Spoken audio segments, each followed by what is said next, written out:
Buenas a todos. El día de hoy vamos a resolver unas preguntas sobre los temas de virus y célula.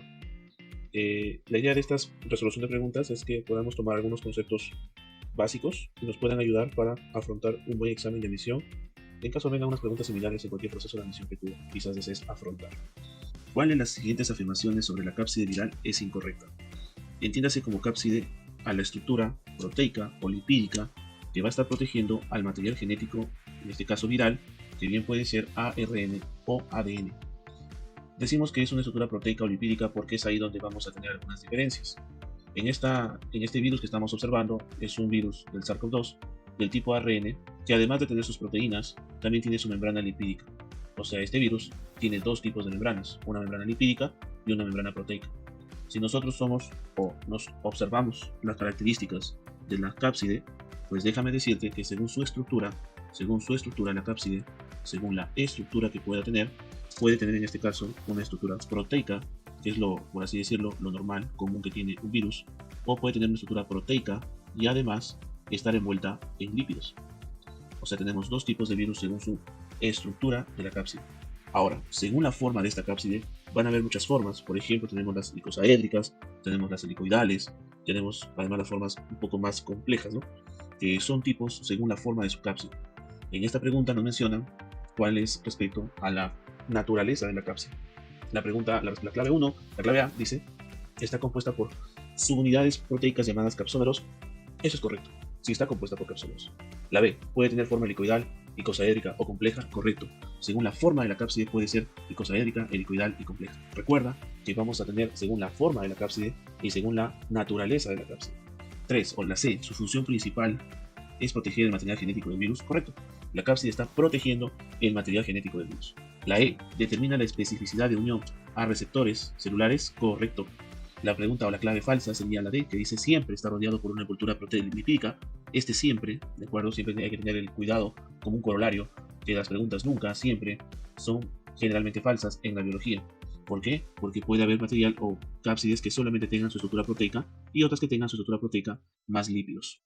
Un dato adicional que nos pueden en este caso preguntar es cuál de estas dos está más sucinta o cuál está más expuesta ante agentes extraños externos, como por ejemplo detergentes, alcohol, pues aquella que tiene en este caso los lípidos. Si yo tengo un virus que tiene su naturaleza de cápside lipídica, es muy probable que ante detergentes, jabones, alcoholes, pueda yo desintegrar esta cápside. Muy distinto a que no los tenga y solamente tenga una cápside con proteínas. Cuando tengo este tipo de cápsides con solamente proteínas, se dice que son cápsides desnudas, que es más difícil de erradicar con simplemente detergentes, con simplemente jabones o simplemente alcohol. Esa es la diferencia también entre la naturaleza de estos dos tipos de cápside. Acá la clave es la clave D, ¿de acuerdo? Como clave incorrecta. 2. ¿Qué característica de los virus los distingue de otros microorganismos como bacterias y hongos? La característica que los distingue es que tú debes recordar que los virus son seres, en este caso, que no tienen un ciclo biológico fuera de la célula, sino que necesitan estar dentro de una célula hospedera. ¿Para qué? Para realizar su ciclo respectivo. Esta unión lo realiza a través de su cápside o su naturaleza de cápside que permite la adhesión y finalmente la unión introduciendo su material genético a la célula hospedera y posteriormente replicándose dentro de esta célula hospedera, ya sea rompiéndola o ya sea adheriéndose a su material genético para que después se generen nuevos, en este caso virus, o altere yo el material genético de la célula que fue en este caso hospedera. ¿Tiene capacidad de replicación independiente? No. ¿Poseen ribosomas para sintetizar proteínas? Tampoco. No, no es algo característico de los virus. ¿Depende de una célula huésped para replicarse? Sí. Esta es clave. Depende solamente de una célula huésped para poder replicarse. ¿Y la D? ¿Contiene ADN y ARN simultáneamente? No. La mayoría de preguntas que me en la UNT ha sido si es que tiene ADN o ARN. Recuerda eso, la palabra es excluyente, la O es excluyente acá. Bien, tiene ADN o ARN. Realiza metabolismo energético falso. Fuera de la célula hospedera, son seres totalmente indemnes que no causan ningún tipo de enfermedad. Entonces la clave de la 2 es la letra C. Seguimos. Pregunta 3. Menciona cuál de los siguientes mecanismos es utilizado por los virus para evadir el sistema inmunológico. Nosotros debemos tener presente estos dos conceptos, lo que se conoce como el cambio antigénico y lo que se conoce como la deriva antigénica. El cambio antigénico, también conocido como el antigenic shift, es cuando en este caso hay una recombinación genética entre cepas diferentes del virus. Por ejemplo, tengo un virus A y tengo un virus B. Ambos están dentro de un mismo huésped. En este huésped hay un intercambio de material genético y resulta un virus C, que este virus C tiene otro tipo de respuesta y por eso se dice que hay una mutación, un cambio antigénico, ¿no? Este mecanismo es el responsable de las pandemias, mientras que la deriva antigénica no es o no necesita de otro virus para que en un mismo organismo para que se pueda dar el intercambio de material genético, sino que el mismo virus internamente, como puedes ver acá, hay una mutación del virus y hay una acumulación del mismo, estas mutaciones, y forman ya un nuevo virus. Estas mutaciones lo que hacen posible son las llamadas epidemias estacionales. En la pregunta me mencionan cuál de los siguientes mecanismos es utilizado por los virus para evadir el sistema inmunológico. Pues la respuesta es el cambio antigénico, que es justamente en la deriva y el desplazamiento antigénico, la clave la B. En la pregunta 4, ¿cuál de los siguientes virus no posee envoltura lipídica? Es una pregunta difícil. ¿Por qué? Porque implica haber memorizado todos los virus que tienen envoltura lipídica, ¿no? Pero te regalo una mnemotecnia que quizás te pueda ayudar. El Happy Birthday, por ejemplo, de Bizarrap, es de 2, ¿de acuerdo? Y hubo mucho herpes y VIH. Acá tienes los virus con envoltura lipídica. En este caso H va a ser en este caso del virus hepatitis B, Happy Birthday, hepatitis B, D de dengue, E de ébola, B de viruela, Z de Zika, R de rabia, S2 del SARS-CoV-2, H de herpes y VIH del virus de la inmunodeficiencia humana. Otra vez, el Happy Birthday de Bizarrap es de 2 y hubo herpes y VIH. Y en acá está lo que es VIH, influenza, herpes y hepatitis B. ¿Cuál es la clave que no se ajusta? Es adenovirus. La clave es la D. Repito, esta pregunta es compleja porque implica saber los virus de naturaleza lipídica, pero te dejo esta mnemotecnia para que lo puedas tú guardar y quizás te sirva para un examen. Pregunta 17. Es una labor ardua al decidir a dónde van a ir cada una de las proteínas originadas en los ribosomas, y es por ello que un error en esta decisión por parte de la célula podemos caer en una ausencia de proteínas en la membrana celular. Algunos autores lo denominan tráfico celular. Una pregunta interesante, ¿no? Una pregunta interesante en la cual nosotros debemos recordar las funciones que van a cumplir en este caso, por ejemplo, el retículo endoplámico rugoso, el retículo endoplámico liso y el Golgi. Lo que yo busco como docente, en este caso preuniversitario, es que tú te lleves el dato más característico y te sea útil para un examen de admisión que tú quieras afrontar. No busco en este caso llenarte de teoría, porque no es rentable en este caso hacer en una revisión de preguntas una teoría completa, sino solamente los puntos más importantes que nos va a llevar a que puedas recordar rápido la organela y te sea útil para el momento de marcar una clave, ¿no? Por ejemplo, en esta pregunta, con respecto al RER, ¿qué podemos recordar? Debo recordar que el RER, chicos, el RER forma parte de lo que son las organelas, en este caso membranosas, que va a estar junto al núcleo, ¿de acuerdo? Y su función principal, o su característica principal, por la cual le llaman rugoso, es la presencia de ribosomas. Como presenta ribosomas, yo tengo la capacidad de generar proteínas, ¿de acuerdo? Además, estas proteínas pueden en este caso ser silenciadas, o modificadas, ¿de acuerdo? Lo cual realiza en este caso, o lo realiza el retículo endoplámico rugoso. Los cambios, después de generar estas proteínas, que se conocen como cambios posttraduccionales, también es parte de la función del retículo endoplámico rugoso, pero estos cambios son de tipo, en este caso, iniciales, ¿de acuerdo? Pregunta de examen. El REL es el retículo endoplámico liso y se caracteriza porque va a generar, en este caso, genera lo que se conocen los lípidos, fosfolípidos y colesterol. Va a haber una gran cantidad de retículo endoplámico liso donde se dé justamente este cambio, por ejemplo, glándula suprarrenal, ¿de acuerdo? Donde va a existir gran cantidad de modificación del colesterol para su posterior, en este caso, modificaciones por enzimas que van a generar no sé, aldosterona, cortisol o la dihidroepiandrosterona. Y en las gónadas podemos nosotros también ver esa modificación y generar lo que se conoce testosterona y estrógeno. Es una buena pregunta, que ¿dónde existe mayor cantidad de retículo endoplámico liso? Pues en esta región. También el REL, con su función conocida, es el almacenamiento, ¿almacén de qué? De calcio, el cual nos va a servir para la contracción muscular siempre y cuando exista una despolarización de por medio. ¿Qué más? El REL permite en este caso la detoxificación que es en este caso retirar radicales dañinos del organismo, los cuales el REL va a hacer posible esta función. ¿Dónde va a existir REL? Donde exista mayor cantidad o un órgano que se encargue de la desintoxicación o detoxificación, va a existir mayor cantidad de retículo endoplásmico liso. También el REL está relacionado con la función del glucógeno, la degradación, ¿a qué? A glucosa. Una función característica que en época de ayuno quizás el glucógeno va a ser degradado a glucosa y lo realiza el REL, ¿de acuerdo? El Golgi está más relacionado a la palabra empaquetamiento. Empaquetamiento, formación, por ejemplo, formación del lisosoma primario, ¿de acuerdo? Formación del fragmoplasto en las células vegetales, fragmoplasto, formación del acrosoma, pregunta de examen, ¿de acuerdo? Que ha sido, en este caso, sus funciones principales del Golgi. Debemos recordar que también viene relacionado con el RER, en que se dan los cambios, en este caso, los cambios post-traduccionales, pero de fase final, ¿no? Hay cambios post-traduccionales, que se conoce finales, ¿no? Finales. Hay una pregunta interesante por ahí en los bancos que te van a decir quién hace posible los cambios post-traduccionales iniciales, la respuesta es RER, y quién hace los cambios post-traduccionales finales, la respuesta es Golgi. Pero ¿qué son estos cambios post-traduccionales? Agregar, por ejemplo, glucosa, la glucosidación, por ejemplo, agregar proteínas, agregar fósforo, que nos van a hacer posible este tipo de características. Por ejemplo, agregar azufre, ¿de acuerdo? Y acá también agregar glucosa y agregar lo que es fósforo. Es una pregunta interesante para nosotros poder relacionarlo. Entonces, la palabra tráfico celular es el cambio de moléculas, es cómo vamos a enviar estas moléculas. Entonces, la palabra tráfico celular más relacionada es con la palabra o con la organela Golgi, ¿de acuerdo? El tráfico celular se da justamente con la organela Golgi. Acá dice, el tráfico celular, ¿quién lo realiza? Lo realiza el aparato de Golgi. La respuesta a la pregunta 17 es la clave E. Pregunta 18. ¿Cómo se llama el espacio entre las dos membranas de la carioteca? Pregunta interesante. La carioteca o membrana nuclear tiene un espacio, ¿de acuerdo? Donde justamente se pliega para formar lo que es el retículo endoplámico rugoso.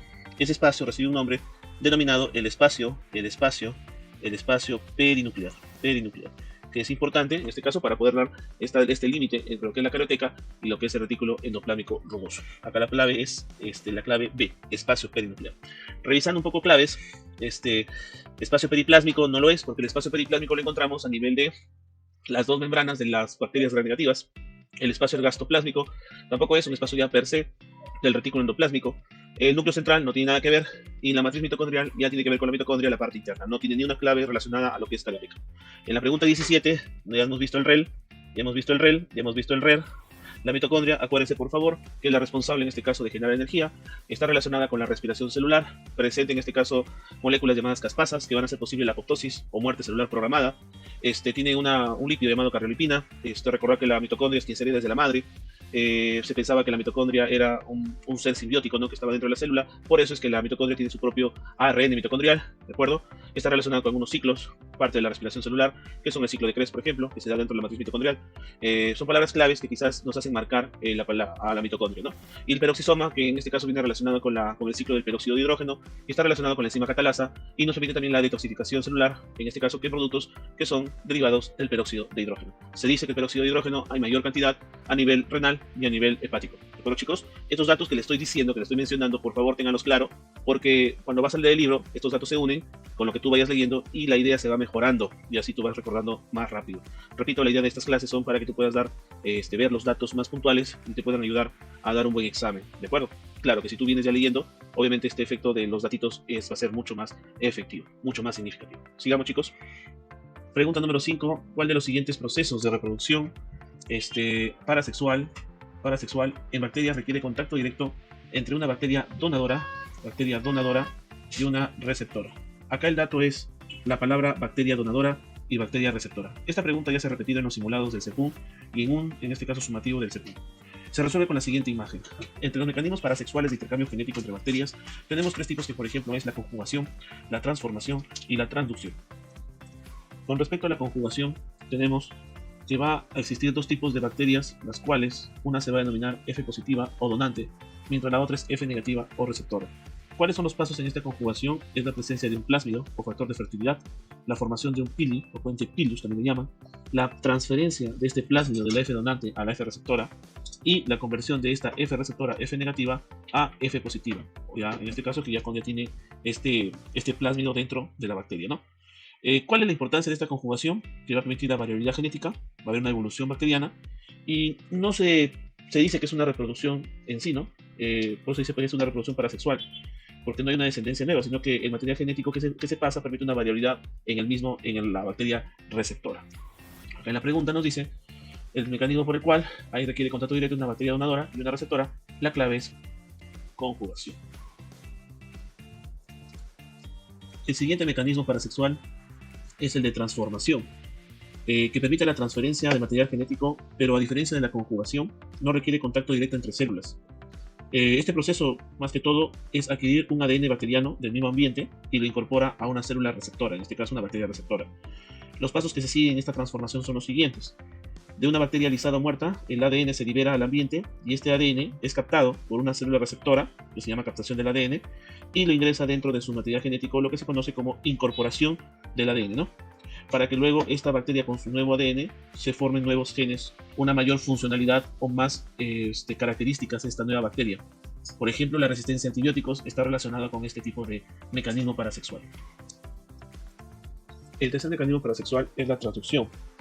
Esta traducción se caracteriza porque va a haber una presencia de un vector llamado virus bacteriófago. Este virus bacteriófago es que lleva el ADN de una bacteria a otra. Hay que recordar que hay dos tipos de transducción, una transducción llamada generalizada y una transducción llamada especializada. La generalizada es cuando el bacteriófago en su ciclo lítico accidentalmente empaca fragmentos de ADN de la bacteria huésped, mientras que la transducción especializada es cuando el bacteriófago en su ciclo lisogénico lleva consigo, en este caso, genes bacterianos adyacentes, ¿no? La diferencia es que en la transducción generalizada no es específica para genes particulares, mientras que en la transducción especializada sí es específica para ciertos genes. Este tipo de mecanismo parasexual no necesita contacto directo de dos bacterias, ¿no? Nuevamente, la clave de esta pregunta número 5 es conjugación. En la pregunta 6, la traducción bacteriana, ¿cuál es el papel de los bacteriófagos? Como se mencionó, se actúan como vectores para transferir ADN entre bacterias. Acá la clave es la A. La clave es la A. Muy bien, sigamos. Pregunta 7. Con respecto a la pregunta 7 me dice ¿qué elemento genético es esencial para iniciar el proceso de conjugación bacteriana? Cuando nosotros hablamos de conjugación, nosotros debemos recordar que hay dos tipos de bacterias, una llamada F positiva y la otra F negativa, las cuales a través de una unión llamado pili se va a llevar el viaje de un plásmido. Este plásmido o factor de fertilidad es el elemento principal para que se pueda dar este proceso de conjugación. Es más, cuando pasa este plásmido a la bacteria receptora, cambia nomenclatura a F positiva. Acá la clave es plásmido. ¿Cuál de los siguientes procesos de reproducción parasexual puede ocurrir sin la participación de elementos móviles como plásmidos o bacteriófagos? Nos están hablando ya los dos. Si es plásmidos, hablamos de conjugación, y si es bacteriófagos, hablamos de transducción. Tú debes recordar los tres procesos de mecanismo parasexual: conjugación, transformación y transducción. Acá ya existen dos, el que falta cuál es transformación, clave C. La 9. En la transducción especializada, ¿qué característica del bacteriófago es crucial para la transferencia de genes bacterianos específicos? Hablamos de la segunda fase o transducción especializada o fase lisogénica. Dice la capacidad de integrarse en el genoma bacteriano como profago, la formación de partículas virales defectuosas, la capacidad de infectar múltiples especies bacterianas, la producción de enzimas de restricción o la capacidad de lisar rápidamente a la bacteria huésped. Nos quedamos solamente con dos claves, la A y la E, porque recordarás que la transducción puede ser de dos tipos, generalizada o especializada. La generalizada implica un proceso lítico, mientras la especializada implica un proceso lisogénico. Acá en la clave me dice lisar rápidamente bacterias, por lo tanto este es un proceso lítico, o sea, una transducción generalizada. Mientras que la clave A específicamente es la transducción especializada. La clave es la A. Pregunta 10. ¿Cuál de los siguientes tipos de ARN viral es característico de los retrovirus y debe ser transcrito inversamente a ADN para su replicación? Recuerda que los que tienen la capacidad de transcribirse directamente sin interceder con un ARN de transferencia de otro lado son los ARN positivos. Acá la clave es la clave A. Muy bien, sigamos chicos. Pregunta 11. ¿Qué tipo de virus contiene ADN doble cadena como material genético? Una pregunta difícil, ¿de acuerdo? Porque implica saber la lista de virus que contengan material genético doble cadena. Los que contienen material genético doble cadena, yo te voy a hacer acá la lista para que lo puedas tener. Ya, repito, es una pregunta difícil. Ya, es por ejemplo los virus herpes. Cuando hablamos de herpes hablamos de todos, ¿no? Pues el herpes 1, que es el virus tipo 1, que es el virus oral. El herpes 2, que es el virus genital. El 3, que es el de varicela zoster. El 4, que es el llamado la enfermedad del beso o Epstein-Barr. El 5, yo me acuerdo así, 5 de 5 megalovirus o citomegalovirus. El virus 6 y 7, que en este caso se llama 6 y 7, que es de la rociola o exantema súbito. Es también un virus herpes. Y el 8, que en este caso es el virus de Kaposi, también es herpes. Además de lo que es para virus de doble cadena, tenemos a los adenovirus, 2 adenovirus, tenemos 3 virus de papiloma humano, tenemos también los poliovirus, acá están los virus de JC. También tenemos los 5, que es en este caso los poxvirus, que es virus de la viruela. Este grupo es lo que quiero que tú lo recuerdes, que se refieren a virus de doble cadena: herpes, adenovirus, VPH. Acá la clave es virus del herpes. Pregunta 12. ¿Cuál de los siguientes tipos de ARN viral es responsable de servir como molde para la síntesis de proteínas virales? Tenemos la clave A, ARN mensajero; la B, ARN de transferencia; ARN ribosómico; ARN interferente y ARN codificante. Acá debemos recordar lo siguiente: si se refiere a la síntesis de proteínas, esto siempre es ARN, ¿qué cosa? Mensajero. La clave es la A. La 12 es la A. Pregunta 13. Organela que modifica lípidos recientemente sintetizados realizando la glucosilación y la fosforilación. Esta pregunta es interesante. Me están diciendo una organela que está modificando en este caso los lípidos y haciendo en este caso el proceso de glucosilación y fosforilación. La palabra clave acá es lípidos, ¿de acuerdo? Y vamos a ver cada uno de ellos. Por ejemplo, el RER. Les pregunto, ¿cuál es la principal función del RER? La principal función del RER es, por sus ribosomas que presenta en su membrana, generar proteínas. O sea, no está relacionada con generar lípidos. Por lo tanto, no es clave. Lisosoma. ¿Cuál es la principal función del lisosoma? La fagocitosis, o sea, fagocitar, degradar. Esta organela con enzimas capacitadas para degradar cualquier biomolécula, su función principal es degradar, no es en este caso hacer una glucosilación o alguna fosforilación. Mesosoma. El mesosoma, ¿qué cosa es? Es una invaginación de la membrana plasmática interna, la cual hace posible en este caso hacer un análogo de la mitocondria. No es clave. Está presente en las células bacterianas. Y el Golgi, su función es el empaquetamiento de proteínas y los cambios posttraduccionales finales. Acá la clave es retículo endoplámico liso. El retículo endoplámico liso es una organela con la capacidad de producir lípidos, hacer su glucosilación y fosforilación inmediata. Además, por producir lípidos, en este caso el colesterol, se va a encontrar en gran mayoría, en gran parte, en las glándulas suprarrenales, en los gónadas, ¿de acuerdo? Que van a hacer posible este cambio, esta modificación del colesterol. Acá la clave es retículo endoplámico liso.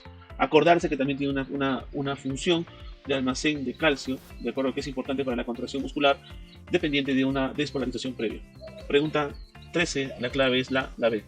Pregunta 14. En los ovarios y testículos es crucial la síntesis de hormonas esteroideas como cortisol, estrógeno, testosterona, que organela fundamental en este proceso. Como se mencionó en líneas arriba, las hormonas esteroideas, cortisol, estrógeno, van a derivar de lo que se llama el colesterol. Y la relacionada con el colesterol, ¿quién es? Es el retículo endoplásmico liso. Pregunta de examen de admisión. Pregunta 15. ¿Qué función principal cumple la carioteca? En este caso menciona en la célula eucariota. Con respecto a la carioteca, debemos nosotros recordar que es una estructura, esta carioteca, que es una estructura, recordemos por favor, de doble membrana lipídica. Esta carioteca con doble membrana lipídica va a estar envolviendo a una estructura llamada el núcleo celular. Envuelve al núcleo celular. Dentro de este núcleo celular se va a encontrar el material genético, en este caso que lo encuentra protegiendo, ¿no? Lo protege. ¿Qué función entonces va a cumplir esta carioteca? Protege este material genético ya mencionado porque forma parte del núcleo celular, regula el transporte molecular, organiza nuclearmente y además a través de sus poros que tiene esta carioteca va a, como se menciona, va a permitir el transporte de moléculas como son los ARN mensajeros, ¿no? Proteínas y demás. Esta es una función importante de la carioteca. Un dato adicional es que dentro de este núcleo celular se va a encontrar un material genético llamado cromatina, el cual tiene dos características, que puede ser la heterocromatina o puede ser la eucromatina. La heterocromatina es la cromatina inactiva y también le llaman condensada, mientras que la eucromatina es la cromatina activa y le llaman la descondensada. Datos importantes que quizás nos pueden preguntar. Entonces, ¿cuál es la clave acá? Controla las reacciones químicas en el citoplasma, almacena la energía celular, regula el paso de sustancias entre el núcleo y el citoplasma. Esta es la clave. Pregunta 16. ¿Cuál de los siguientes procesos es exclusivo de los lisosomas y no ocurre en otros órganos celulares? El lisosoma, chicos, deben recordar que hay dos tipos, un primario y el secundario. El primario, quien lo fabrica, quien lo produce, habíamos dicho que lo produce el Golgi, no lo olvides, el Golgi. Y este lisosoma primario se pasará a llamar secundario cuando le sumas, en este caso, el fagosoma. Al conjunto le llamarán fagolisosoma. Fagolisosoma o lisosoma secundario. El lisosoma es un orgánulo vesicular delimitado por una sola membrana de lípidos, no lo olvides.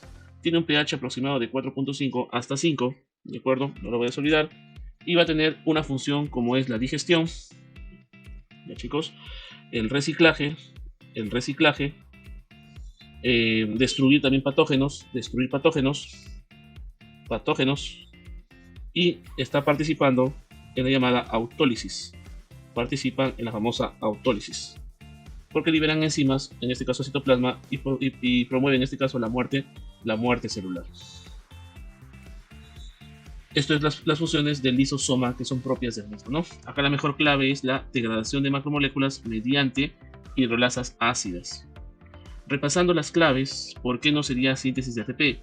Porque esto, ¿quién lo hace? Mitocondria, no lo olvides. Síntesis de proteínas ribosomales, ¿esto quién lo hace? ¿Quién sintetiza proteínas ribosomales? El mismo ARN mensajero como molde, ¿no? Que se encuentra a nivel del núcleo. Almacenamiento de calcio lo hace el REL, y modificación de lípidos también lo hace el REL. ¿Listo, chicos? Ahí está la clave 15, la pregunta 15 y la pregunta 16. Pregunta 17. Es una labor ardua al decidir a dónde van a ir cada una de las proteínas originadas en los ribosomas, y es por ello que un error en esta decisión por parte de la célula podemos caer en una ausencia de proteínas en la membrana celular.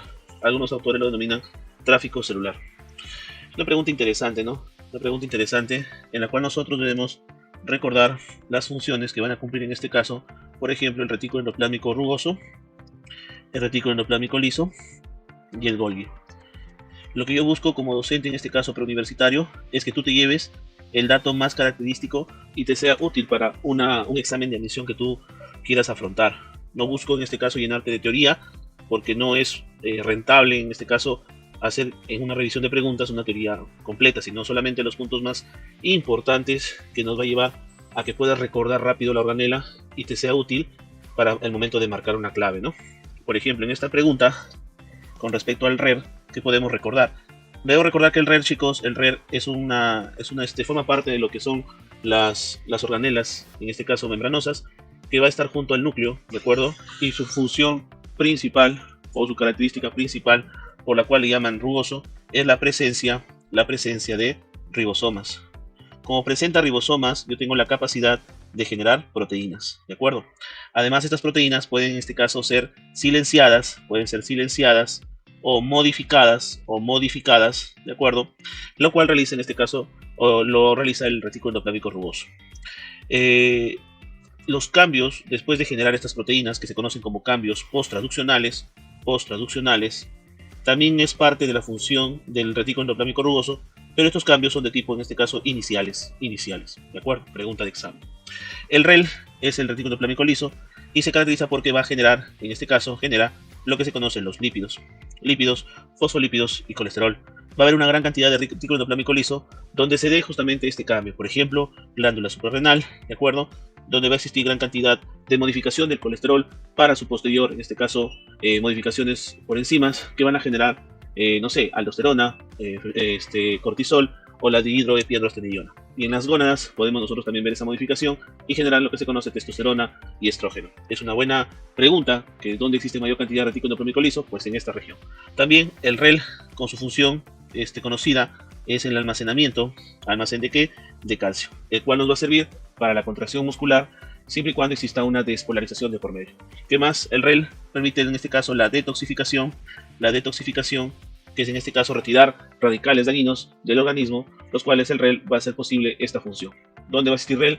Donde exista mayor cantidad o un órgano que se encargue de la desintoxicación o detoxificación, va a existir mayor cantidad de retículo endoplámico liso. También el REL está relacionado con la función del glucógeno, la degradación, ¿a qué?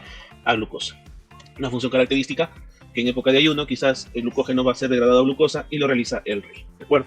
El Golgi está más relacionado a la palabra empaquetamiento. Empaquetamiento, formación, por ejemplo, formación del lisosoma primario, ¿de acuerdo? Formación del fragmoplasto en las células vegetales, fragmoplasto, formación del acrosoma, pregunta de examen, ¿de acuerdo?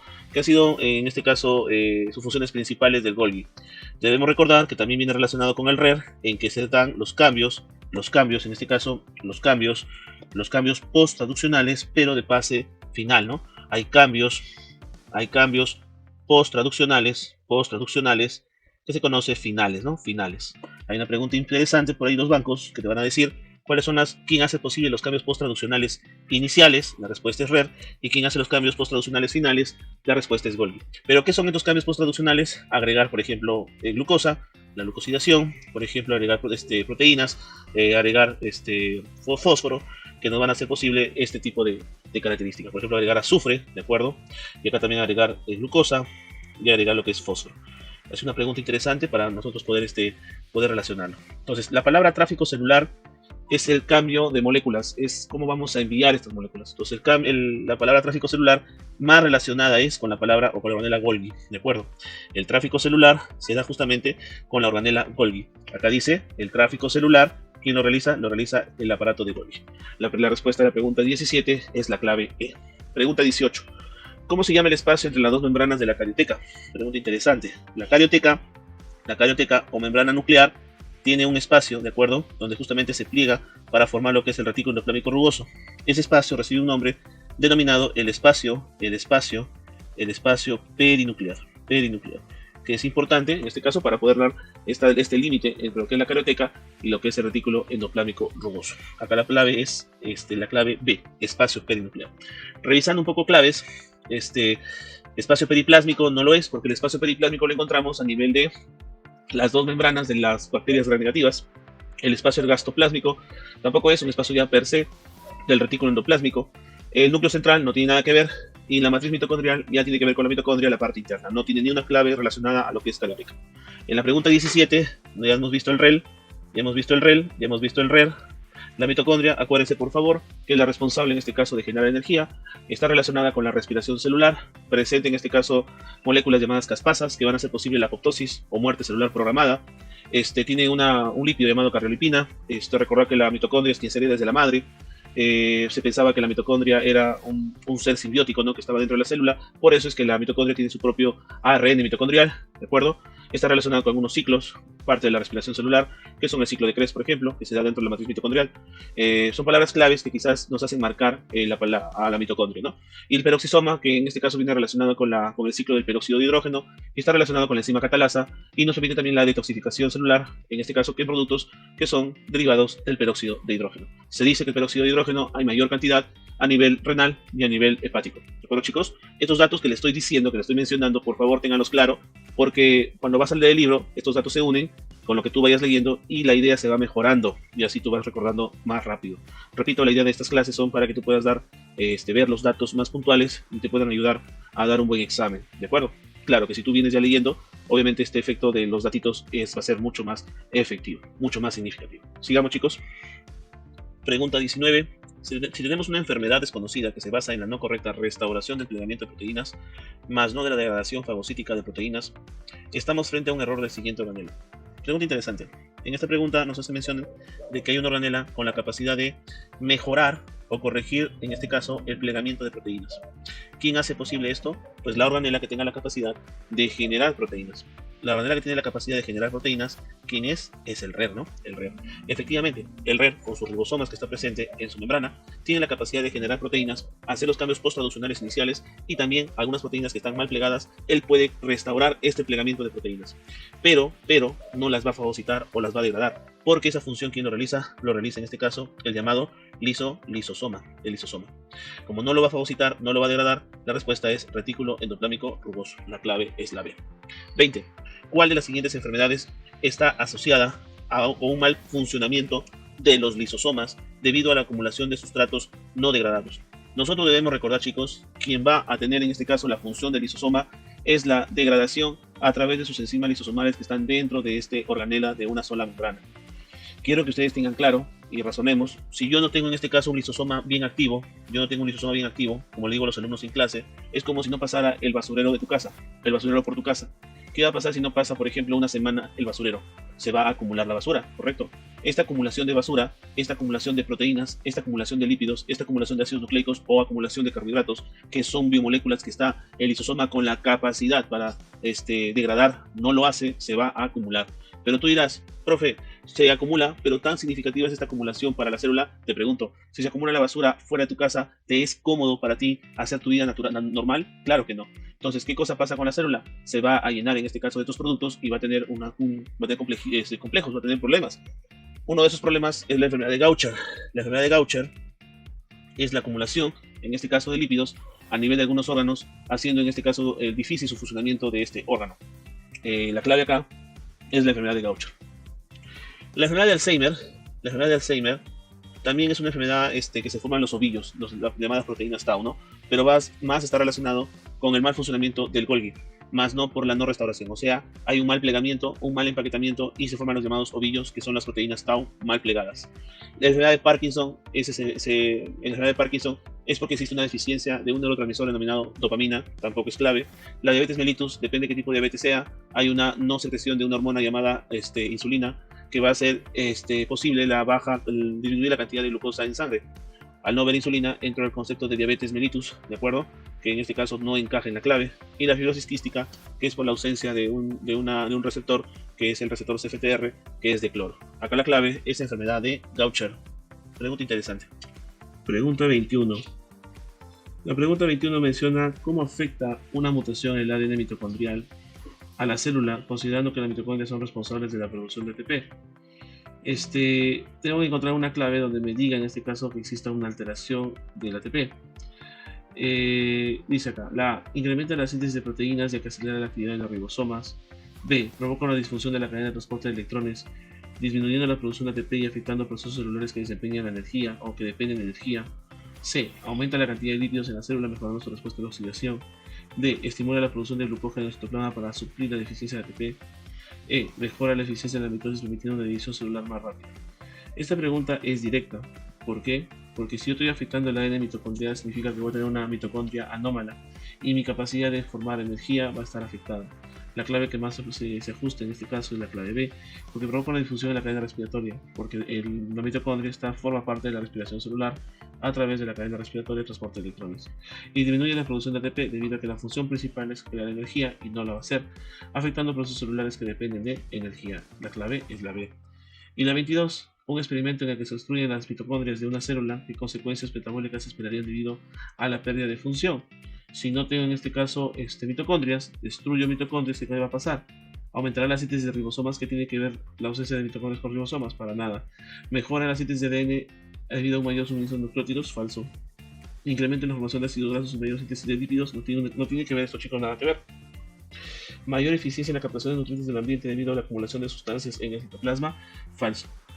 Disminución de la capacidad de realizar respiración celular, sí, aeróbica, lo que lleva a la producción del lactato. Claro, nosotros al no tener una respiración celular aeróbica, La mitocondria está en la capacidad de seguir generando energía, pero ¿cómo lo hace? A través de la formación de lactato por sus fermentaciones. Claro que este proceso no es el ideal, por lo tanto la clave la E. 22. Pregunta 23.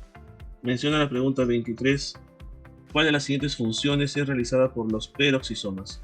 Los peroxisomas nuevamente está relacionada por la desintoxicación y también lo que se conoce el ciclo del peróxido de hidrógeno. El peróxido de hidrógeno. A través de su enzima llamada la catalasa. Del peróxido de hidrógeno a través de su enzima llamada la catalasa. De todas estas claves, la que mejor se apega a la definición es la clave C, ¿no? En este caso es la degradación de ácidos grasos y detoxificación del peróxido de hidrógeno. 23, casa. 24. ¿Qué ocurre si los lisosomas no funcionan correctamente en una célula? Recordemos que los lisosomas se encargan de la fagocitosis, autólisis, ¿de acuerdo? Degradación a través de sus enzimas hidrolasas, nucleasas, lipasas, que van a degradar en este caso biomoléculas, ¿no? Si yo no tengo este agente que degrada estas biomoléculas, obviamente estas biomoléculas se van a acumular. Si yo inhibo esto, voy a tener acumulación de qué? De desechos. Y si tengo acumulación de desechos, voy a tener una malfunción por parte celular. Y si esto es más macro, voy a tener una disfunción por parte orgánica. Un ejemplo de esto es el síndrome o enfermedad de qué?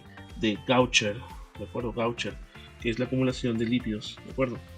Acá la clave, chicos, es la clave A, que dice la célula podría experimentar acumulación de materiales no digeridos, lo que lleva a trastornos como las enfermedades lisosomales. La 24A. 25. La pregunta 25 nos dice, los microtúbulos son componentes fundamentales del citoesqueleto. ¿Cuál de las siguientes afirmaciones describe con mayor precisión su estructura y función dentro de la célula? Los microtúbulos, chicos, acuérdate así, son proteínas que tienen sus subunidades, Estas subunidades se llaman unidades de tubulina, tanto alfa y beta. La propiedad de los microtúbulos es que las unidades de tubulina se unen y pueden polimerizarse en forma positiva y negativa, que quiere decir que van a formar más tubulina y va a crecer esta red, y a todo esto se le llama microtúbulo. ¿Estamos? Todo esto se le llama microtúbulo. ¿Para qué es importante estos microtúbulos? Para lo que se conoce como el transporte celular. ¿Qué significa? Que si yo tengo una proteína y esta la quiero transportar de un punto A a un punto B, obviamente voy a formar mi red de microtúbulos y la proteína comienza a desplazarse de un punto A un punto B. La mejor clave, vamos a leerlo. La A, los microtúbulos son filamentos delgados y flexibles que participan en el transporte de electrones. Falso. Los microtúbulos son fibras solubles que se encuentran exclusivamente en células vegetales. Falso. Los microtúbulos son estructuras proteicas esféricas que se ensamblan en los ribosomas y se encargan de la síntesis de proteínas de falso. Los microtúbulos son filamentos compuestos de actina. Actina, no. Tubulina. Falso. Acá la clave D, que menciona que son compuestos formados por dímeros de tubulina, alfa y beta, y son cruciales para el transporte intracelular y la división celular. 25, dato. Pregunta 26. Menciona, es la función de los microtúbulos durante la mitosis que ocurre en el proceso conocido como la anexión del cinetocoro, que involucra estos elementos del citoesqueleto. Nosotros tenemos, por ejemplo, una fase llamada metafase, que en esta metafase, ¿qué cosa va a suceder? Va a suceder la alineación de los cromosomas en su máxima condensación, los cuales van a estar alineados y van a ser, en este caso, anclados por lo que se conoce los microtúbulos. Tanto este anclaje se da por ambos lados hacia los polos. ¿Para qué? Para que a través de tensiones, fuerzas que se dan a nivel de estos usos acromáticos, se va a dar la posterior migración o la separación, en primer lugar, de las cromátidas hermanas y posteriormente la migración de estas porciones o cromátidas hermanas, y haciendo posible lo que se conoce la división, ¿no? La división, y dando así la otra fase que se llama la anafase. Entonces la mejor clave que se ajusta a esta terminología es la clave C. La clave C, que dice, se anclan a los cinetocoros de los cromosomas, facilitando su alineación en el plano ecuatorial y la separación de las cromátidas hermanas. La 26 es clave C. Pregunta 27. El citoplasma está compuesto por una serie de estructuras subcelulares que realizan diversas funciones en la célula. ¿Cuál de las siguientes afirmaciones describe con mayor precisión la función del citoplasma en la célula eucariota? A ver, nosotros debemos recordar nuevamente que el citoplasma es la unión de 4 características. ¿Cuáles? El citosol, el citoesqueleto, lo que es los organelas, lo que son las inclusiones. Esto es lo que es justamente el citoplasma. De todo esto nosotros podemos acá recordar que el citosol forma parte aproximadamente del 50%, 25%, 50% de acuerdo, que es de cosa, es amorfo, es coloide, no lo olvides por favor, y en este caso permite unas propiedades como la tixotropía, el movimiento browniano, el efecto Tyndall, la sinéresis y también la inhibición. La tixotropía, que es el cambio, ¿no?, de forma, ¿no?, que tiene en este caso el citosol. El movimiento browniano es el movimiento zigzagueante que existe entre sus moléculas. El efecto Tyndall es la capacidad de desviar la luz al pasar esta luz en el coloide. La sinéresis es la capacidad de extraer agua, en cambio la inhibición es la capacidad de absorber agua por parte del coloide. La clave A dice: el citoplasma es el único compartimento donde ocurre la transcripción del ADN. No, falso, falso, falso. Esto no es el único compartimento, existen muchos más compartimentos donde existe la transcripción del ADN. El citoplasma es esencialmente inerte, sin interacción con otros organelos ni con el citoesqueleto. Falso. Todos estos están relacionados unos a otros. La B es falsa. C. El citoplasma está compuesto exclusivamente de agua, por lo que no realiza ninguna función metabólica relevante en la célula. No, solamente es un porcentaje de agua, no es todo. El citoplasma se limita a la función de almacenar nutrientes y desechos sin participar en procesos celulares activos como la síntesis de proteínas. Falso. También forma parte de esos procesos celulares que ya se han mencionado. Acá la clave es la clave E, donde dice: el citoplasma es un medio acuoso que aloja todos los órganos celulares, facilitando el transporte de moléculas y el anclaje de los ribosomas. Recuerda que en el citoesqueleto vamos a tener los filamentos intermedios, los filamentos de actina, y también tenemos los microtúbulos, que hacen posible el soporte, la contracción y también los movimientos, en este caso celulares, por parte, y el transporte, el tráfico por parte de los microtúbulos. Acá la 27, la clave es la E. Pregunta 28. Menciona lo siguiente: ¿en qué tipo de células son más abundantes los peroxisomas? Recuerda que los peroxisomas están relacionados con la detoxificación, en este caso celular. La detoxificación celular. Y teóricamente donde existe mayor cantidad de peroxisomas lo tenemos en las células hepáticas y en las células renales. Acá la clave es las células hepáticas y las células renales, la clave es la C. Pregunta 29. En el citoplasma de las células eucariotas existen varias estructuras que interactúan para mantener la homeostasis celular. ¿Cuál de las siguientes afirmaciones sobre el retículo endoplásmico, de acuerdo, y su relación con el citoplasma es correcta? El retículo endoplásmico liso, me están hablando de liso, chicos, se encuentra solo en células vegetales y tiene como principal función, en este caso, la producción de ATP. Falso. No se encuentra solo en células vegetales y no tiene función de producción de ATP. Por lo tanto, la clave A es falsa. ¿El retículo endoplásmico rugoso es el único responsable de la síntesis de lípidos? No, chicos. El rugoso no lo es, sino es el liso. La B es falsa. La D. El retículo endoplásmico no interactúa con el aparato de Golgi ni con los ribosomas, pues sus funciones están completamente aisladas. Falso. Están muy relacionadas estos organelos, de acuerdo con la membrana, tanto el RER como el REL y también el Golgi. Por lo tanto, la D es falsa. La E. El retículo endoplásmico solo se encuentra en las células de tejidos especializados como músculos y no tiene función en las células no musculares. Falso. Existe el retículo endoplásmico no solamente en células musculares, sino, por ejemplo, el RER se encuentra modificado cuando produce los corpúsculos de Nis a nivel de las neuronas. Esto haría falsa la clave E. Por lo tanto, la clave verdadera es la clave C. 29C. Pregunta 30. Menciona lo siguiente: el citoesqueleto desempeña una función clave en el citoplasma, proporcionando estructura y facilitando el movimiento celular.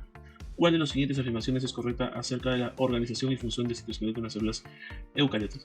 Cuando hablamos nosotros de citoplasma, nosotros debemos centrar nuestra atención en los 4 constituyentes del citoplasma, visto en clase, ¿no? Tenemos en este caso el citosol, ¿de acuerdo? El citoesqueleto, tenemos las organelas y tenemos las inclusiones. Son, en este caso, los responsables de todo lo que se conoce como citoplasma. Citosol, en este caso, es el 50% aprox del volumen del citoplasma en sí. Tiene la propiedad de ser amorfo, coloidal, y sus funciones o características, propiedades, mejor dicho, de tixotropía, movimiento browniano, inhibición, sinéresis, que ya lo hemos visto en clase. Citoesqueleto, que forma parte del soporte, transporte o tráfico, de acuerdo, y contracción del citoplasma. Acá, ¿quién está entrando?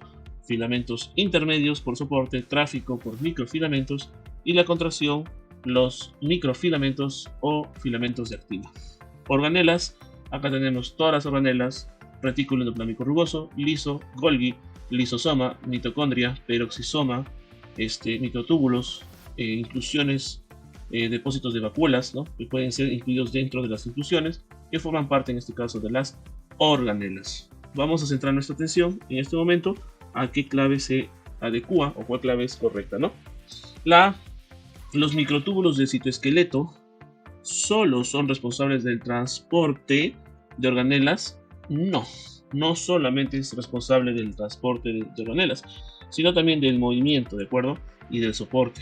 Acá dice, sin involucrarse en la división celular.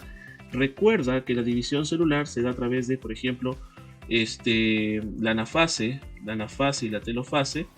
Dentro de la célula se forma lo que se conoce como que los cinetocoros, y estos son red de microtúbulos. Por lo tanto, la A es falsa. B. El citoesqueleto está compuesto únicamente por filamentos de actina y microtúbulos y no contiene estructuras de proteínas intermedias como queratina y vimentina. Falso. La queratina y vimentina forma parte de los filamentos intermedios y sí forma parte del citoesqueleto. Por lo tanto, la B es falso. D. El citoesqueleto carece de capacidad de reorganización dinámica y sus componentes son fijos. Falso. Los microtúbulos hacen que todo esto sea dinámico, chicos, y se pueda movilizar. La D es falsa. E. Los microfilamentos de actina y los microtúbulos trabajan de forma independiente sin interacción alguna entre ellos. Falso. Todas estas características se interrelacionan unas a otras, chicos. Por lo tanto, la E es falsa. Acá la clave es la clave C. 30C.